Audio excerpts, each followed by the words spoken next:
I suppose when the rest of your things arrive, it'll feel more lived in. This is actually the room that feels most like home. Oh, I see. Bit of a minimalist thing going on, is there? Well, I suppose it makes the room feel bigger. So you're settling in then? Slowly, slowly. We never expected it to happen overnight. Well, I know the lay of the land. So if there's anything you need, anything that's going to help make the right impression. Thanks. Hopefully we can just be ourselves. Oh, of course, of course.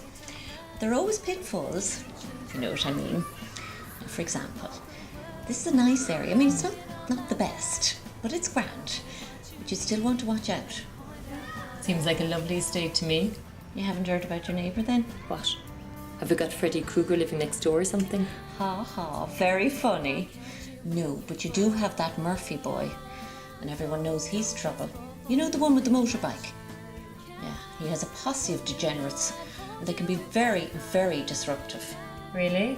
Yeah, I'd be mindful of him now, Carol. And he's about Ashling's age as well. Well, I haven't heard anything. But I'll keep my eyes peeled for any shady urban types. Suit yourself, Carol. I'm only telling you for your own good. A lot has changed around here. It's not the halcyon days that you remember. I'll bet it isn't. More tea? Yeah. Ashling's really excited about Shane's birthday party. She wasn't that keen on the Enterprise project at first, but she seems to have hit her stride. You wouldn't believe what that other company was trying on me. They wanted me to have a ball bath instead of a bouncy castle because they'd rented it out to somebody else.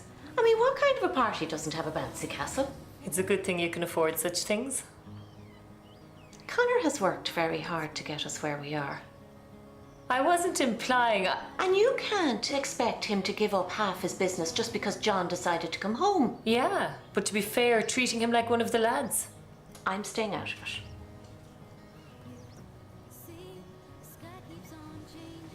Deirdre Whelan said she saw Aisling on the back of a moped or something the other day. With that Murphy character. Oh yeah, I had a word with her about that. Good. I suppose she's used to that urban scene in Boston. She'll grow out of it. More biscuits? Don't tell me we're falling out. Okay, so the final morning order is Ali to set up the magic stage at 3, straight from school. The bouncy castle is being delivered at 4:30, and Aisling and I will arrive here at 4 o'clock. And once we've done the final touches and the bouncy castle is sorted, we should be good to go for the party at 5. Exactly what I'd expect from the bestest. Thanks for the opportunity, Auntie Stella. It's going to be great. Shane will love it. Well, I'm counting on you kids to hold down the fort. The bouncy fort, in fact.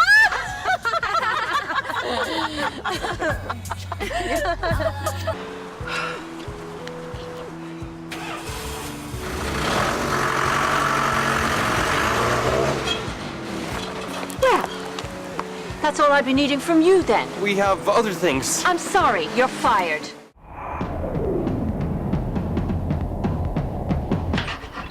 You, dinner! I'm watching my show. You're not watching your show. You're going to sit down like a proper family together. I always watch my show. That's going to change. I have me dinner and I watch me show. You're not going to watch your show.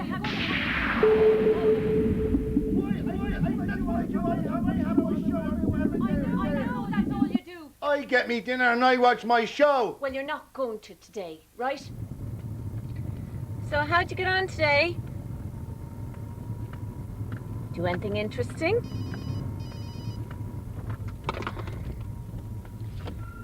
Superware, Miriam O'Ryan speaking. Oh, darling, how are you? Oscar! Come on! Damn it!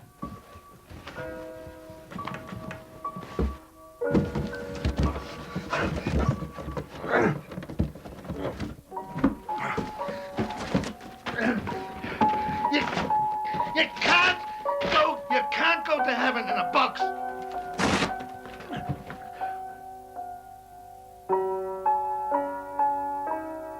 Stanley did.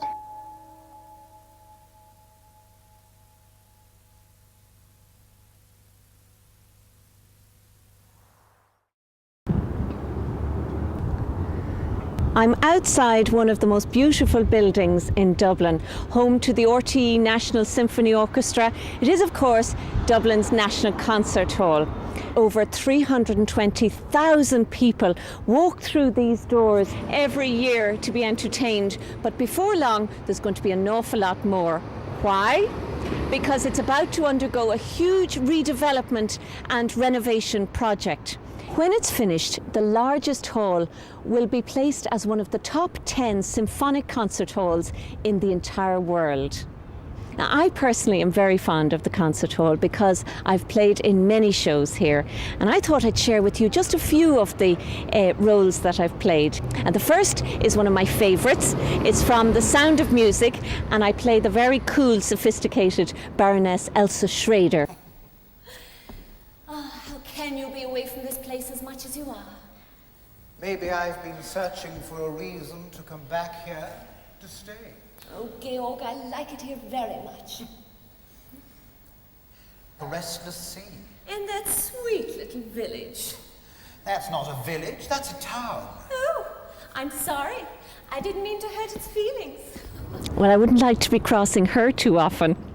The next clip is from Camelot, one of my favourite shows again, and it's the completely and utterly mad Morgan Le Fay who talks about her palace being made of sweets and chocolate. It's like foam. I bathe in melted butter.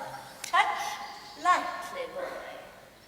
When I let my hair down in the morning, if it falls too fast, I bruise. Now, either you give me the sweets, or I shall return to my castle and continue eating my dining room. Eating your dining room? And why not? My chairs are made of pastry. My table is licorice. And of course my doors are made of gingerbread. And your floors? Chocolate, wall to wall. I wish my house was made of chocolate. Another favourite of mine was The Wizard of Oz, which did extremely well here one Christmas, so much so that it was revived the next year at Christmas time. And I had the great pleasure of playing the very pink and the very sweet Glinda. Are you a good witch or a bad witch? Which? Who, me? Oh, I'm not a witch at all. I'm Dorothy Gale from Kansas. Well, is that the witch then? Toto? Oh, Toto's my dog. She fell from the sky. She fell very far. And Kansas, she said, is the name of the star.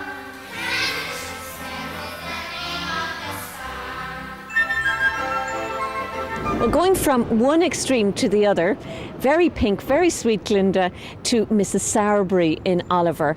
Ooh, she was a vile character. Oh, the boy's inside, Mr. Bumble. No boy in half his mind would venture to speak so to you. It isn't madness, Mom, it's meat. I'll get you, villain! Get him in the coffin! Get him in the coffin right away! You get down. Put the lid on! Put the lid on! Charlotte! No one get help! Charlotte, get water! Water! Oh, we could have all been murdered in our beds! And of course, it's always a great privilege to present concerts in this beautiful hall that we call our National Concert Hall. Ladies and gentlemen, will you welcome on stage your hosts for this evening's performance, Melanie Keating and Jimmy Dixon.